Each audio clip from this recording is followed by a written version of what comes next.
ഇപ്പോൾ ആയിൽ തുടങ്ങുന്ന പടങ്ങൾ പറയുകയാണെങ്കിൽ തന്നെ ആൾക്കൂട്ടത്തിൽ തനിയെ, ആരൂഢം, അങ്ങാടി, ഇങ്ങനെ നമ്മൾ ആ എന്ന് പറഞ്ഞു പോകും. അവളുടെ രാവുകൾ, അവളുടെ രാവുകൾ അത് വിട്ടിട്ട് എല്ലാം കൂടി പോകുന്നുണ്ടല്ലോ. എല്ലാ സിനിമകളിലും പ്രത്യേക തരത്തിലുള്ള ക്യാരക്ടേഴ്സ്, ബോൾഡ്നെസ് ഇതൊക്കെ കാണിക്കുന്നതിൽ മുമ്പിലായിരുന്നു. ഈ അടുത്ത് പണിയിൽ അഭിനയിക്കുന്ന സമയത്ത് ജോജു പറഞ്ഞിട്ടുണ്ടായിരുന്നു, സീമ ചേച്ചിക്ക് മാത്രം ഉണ്ടാക്കിയ ക്യാരക്ടറാണ്. അതായത് ഒരാൾക്ക് വേണ്ടി മാത്രം ഈ കാലഘട്ടത്തിലും ക്യാരക്ടർ ഉണ്ടാക്കുകയാണ് ജോജുവിനെ പോലെ ഒരു ഡയറക്ടർ. അതെൻ്റെ ഒരു ഭാഗ്യമാണ്. ഞാൻ ട്രിവാൻഡ്രത്ത് നമ്മുടെ മധു സാറിൻ്റെ ബർത്ത്ഡേൻ്റെ അന്ന് പോയതാണ് ട്രിവാൻഡ്രത്ത്. അപ്പോൾ ഒരു ഫോൺ കോൾ വന്നു, അങ്ങനെ ജോജു സാറിൻ്റെ പടത്തിൽ അഭിനയിക്കാൻ വേണ്ടിയിട്ട് എപ്പോൾ വരും നിങ്ങളെന്ന് പറഞ്ഞു.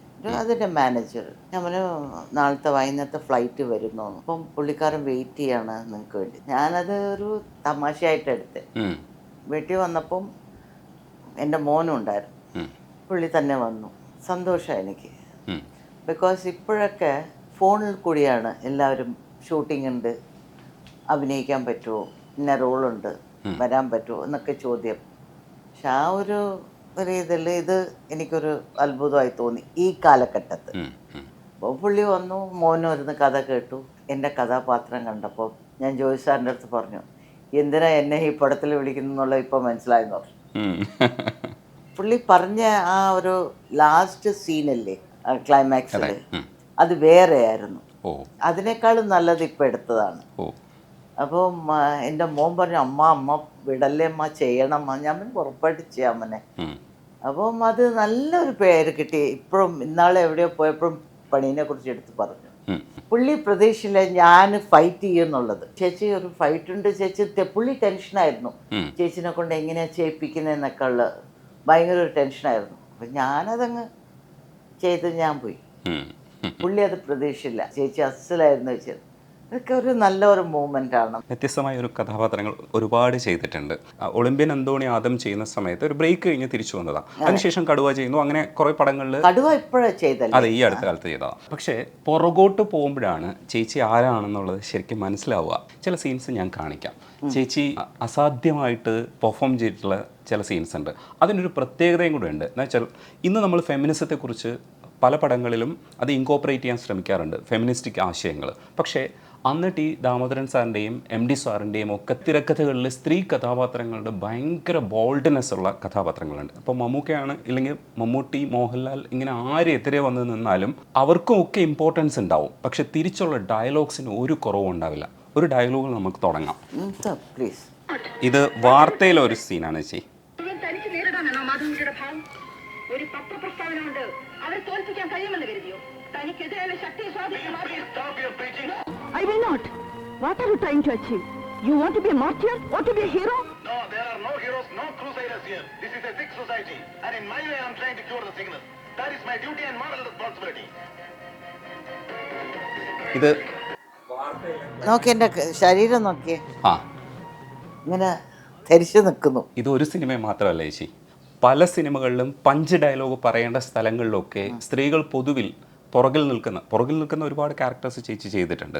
പക്ഷേ ഇതേപോലുള്ള പഞ്ച് ഡയലോഗ്സ് പറയുന്ന സ്പേസിൽ നല്ല ഡയലോഗ്സും കിട്ടിയിട്ടുണ്ട്. അപ്പോൾ ഞാൻ അതേ സീന് തന്നെ മറ്റൊരു സിനിമയിൽ കാണിച്ചാൽ ഇന്നല്ലെങ്കിൽ നാളെയിലെ ഡയലോഗാണ്.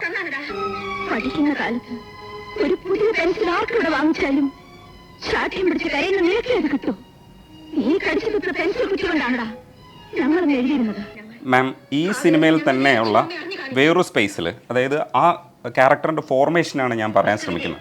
പണ്ടെന്നോ പരിചയപ്പെട്ട കന്നെപ്പോലെ നട്ടല്ലില്ലാത്തവരത്തിന് വേണ്ടി ഇന്നും കാത്തിരിക്കുന്ന നിത്യകന്യയാണ് ഞാൻ എന്നാണോ താൻ ധരിച്ചത്? ഇന്നത്തെ എന്റെ സങ്കല്പത്തിലുള്ള ആ ഭർത്താവിന്റെ യോഗ്യത വെറും ഒരു സബ് ഇൻസ്പെക്ടറായ തനിക്കില്ല. ചേച്ചിയുടെ കഥാപാത്രങ്ങൾക്കൊക്കെ ഇപ്പോൾ എന്താണോ ആ ബോൾഡ്നെസ് എന്ന് നമ്മൾ ഇന്ന് പ്രതീക്ഷിക്കുന്ന, ഈ കാലഘട്ടത്തിൽ പ്രതീക്ഷിക്കുന്ന ബോൾഡ്നെസ് ഇതിനകത്തുണ്ടായിരുന്നു. അതിൻ്റെയൊക്കെ ഭാവങ്ങളെ കൃത്യമായിട്ട് കമ്മ്യൂണിക്കേറ്റ് ചെയ്യാൻ ചേച്ചിക്ക് കഴിഞ്ഞിട്ടുണ്ട്. ആ സ്പേസിലൊക്കെ പോയി നിൽക്കുമ്പോൾ ഇങ്ങനെ കോമ്പീറ്റ് ചെയ്യുന്ന കഥാപാത്രങ്ങൾ അന്ന് ഉണ്ടായിരുന്നില്ല. ക്ലൈമാക്സിലൊക്കെ ചിലപ്പോൾ പൊട്ടിത്തെറിക്കുന്ന ഒരു സ്ത്രീയൊക്കെ ഉണ്ടാവും. ഈ സിനിമകളുടെയൊക്കെ ഈ ഡയലോഗ് അന്ന് പറയുന്ന സമയത്ത് ചേച്ചി ഇത്രയും പ്രതീക്ഷിച്ചിരുന്നോ ഈ കാലഘട്ടത്തിൽ ഇതൊക്കെ ഇങ്ങനെ ചർച്ചയാവുമെന്ന്? അന്നേ പ്രതീക്ഷിച്ചില്ല, എന്നിട്ടല്ലേ ഇന്ന് പ്രതീക്ഷിക്കാം. ഇതിൻ്റെ credit goes to IV Sasi, എൻ്റെ കെട്ടിയോനാണ്. ശശിയേട്ടനാണ് ഇതിൻ്റെ ബാക്ക് ബോൺ. മാഷ്, ദാമോദരൻ മാഷ്, വാസേട്ടൻ, ഇവരൊക്കെ ബാക്ക് ബോണാണ്. ഞാൻ സത്യം പറഞ്ഞാൽ സെറ്റിൽ പോയാൽ കളിച്ചും ചിരിച്ചൊക്കെ നടക്കും. ശശിധരൻ പറയും മോളെ മോളെ മോളെ മോളെ എന്നാണ് വിളിക്കുന്നത്. ബിബോൾ വാ ഷോട്ടിന് വാ ഷോട്ട്.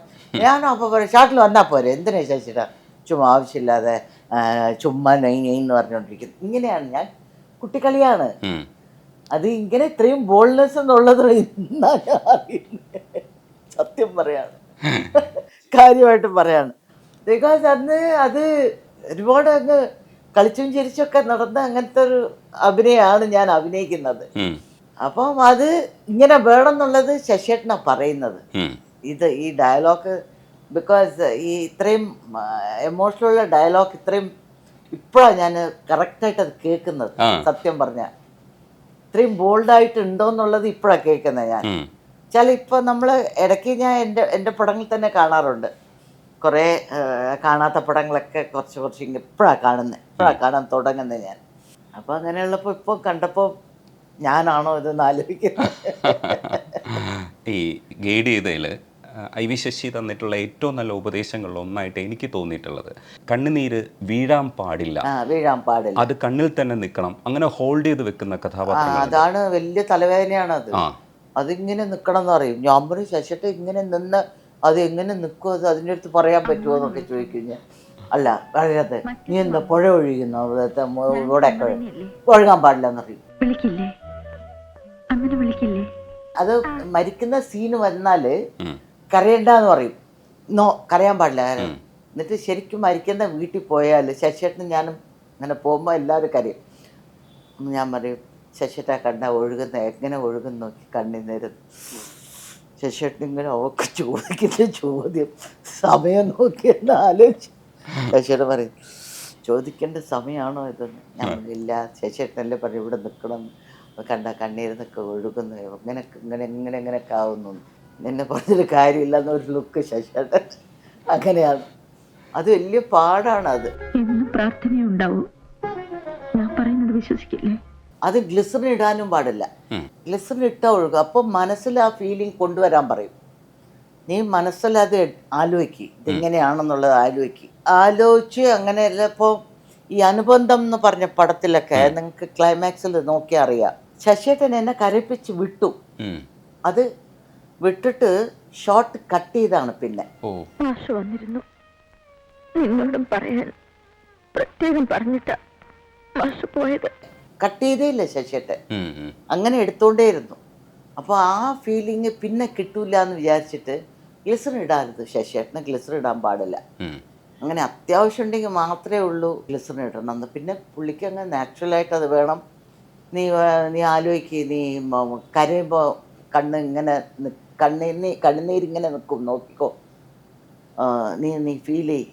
അത് ശരിയാണ്, ഫീൽ ചെയ്യുമ്പോൾ അവിടെ നിൽക്കുള്ളൂ. അതെ അതെ അതെ, അത് പവർ കൂടുതലാണ്. ചേച്ചി ഒരു സീനും കൂടെ ഞാൻ കാണിച്ചു തരാം. അത് രണ്ട് തരം ഇമോഷൻസ് ആണ് അതിനകത്ത് വരുന്നത്. ഈ സീനിൽ വന്നിട്ട് അവിടെ എത്തുമ്പോൾ ആ ഇമോഷൻസ് കറക്റ്റായിട്ട് മാറുന്നത്.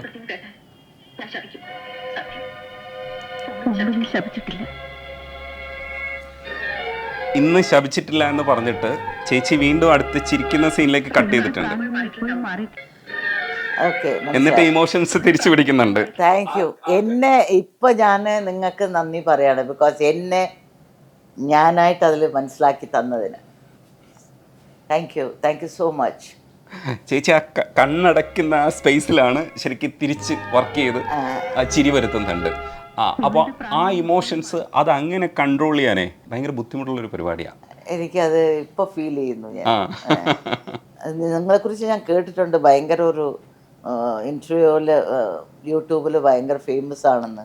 അപ്പോൾ ഇങ്ങനത്തെ ഒരു ചോദ്യങ്ങളൊക്കെ ചോദിക്കുന്നതുകൊണ്ട് നല്ലൊരു എന്നെ മനസ്സിലാക്കി തരികയാണ് നിങ്ങൾ.